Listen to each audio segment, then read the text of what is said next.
It was the schooner Hesperus that sailed the wintry sea, and the skipper had taken his little daughter to bear him company. Blue were her eyes as the fairy flax, her cheeks like the dawn of day, and her bosom white as the hawthorn buds that ope in the month of May. The skipper, he stood beside the helm, his pipe was in his mouth, and he watched how the veering flaw did blow, the smoke now west, now south. Then up and spake an old sailor, had sailed to the Spanish main. I pray thee, put into yonder port, for I fear a hurricane. Last night the moon had a golden ring, and tonight no moon we see. The skipper, he blew a whiff from his pipe, and a scornful laugh laughed he. Colder and louder blew the wind, a gale from the northeast. The snow fell hissing in the brine, and the billows frothed like yeast. Down came the storm, and smote amain the vessel in its strength. She shuddered and paused like a frightened steed, then leapt her cable's length. Come hither, my little daughter, and do not tremble so, for I can weather the roughest gale that ever wind did blow.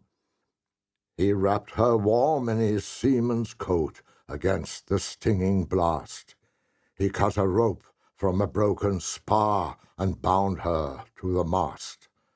"O Father, I hear the church bells ring. O say, what may it be?" "'Tis a fog bell on a rock-bound coast," and he steered for the open sea. "O Father, I hear the sound of guns. O say, what may it be?" "Some ship in distress that cannot live in such an angry sea." "O Father, I see a gleaming light. O say, what may it be?" But the father answered never a word. A frozen corpse was he. Lashed to the helm, all stiff and stark, with his face turned to the skies, the lantern gleamed through the gleaming snow on his fixed and glassy eyes. Then the maiden clasped her hands and prayed that saved she might be, and she thought of Christ, who stilled the wave on the lake of Galilee. And fast through the midnight dark and drear, through the whistling sleet and snow, like a sheeted ghost, the vessel swept towards the reef of Norman's Woe. And ever the fitful gusts between, a sound came from the land. It was the sound of the trampling surf on the rocks and the hard sea sand.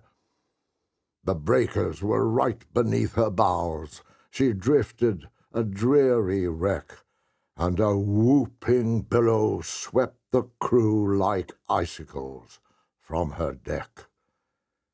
She struck where the white and fleecy waves looked soft as carded wool, but the cruel rocks, they gored her side like the horns of an angry bull.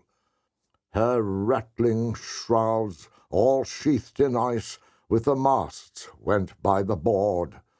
Like a vessel of glass she stove and sank. Ho, ho, the breakers roared. At daybreak, on the bleak sea beach, a fisherman stood aghast to see the form of a maiden fair lashed close to a drifting mast. The salt sea was frozen on her breast, the salt tears in her eyes, and he saw her hair like the brown seaweed on the billows fall and rise. Such was the wreck of the Hesperus in the midnight and the snow. Christ save us all from a death like this on the reef of Norman's Woe.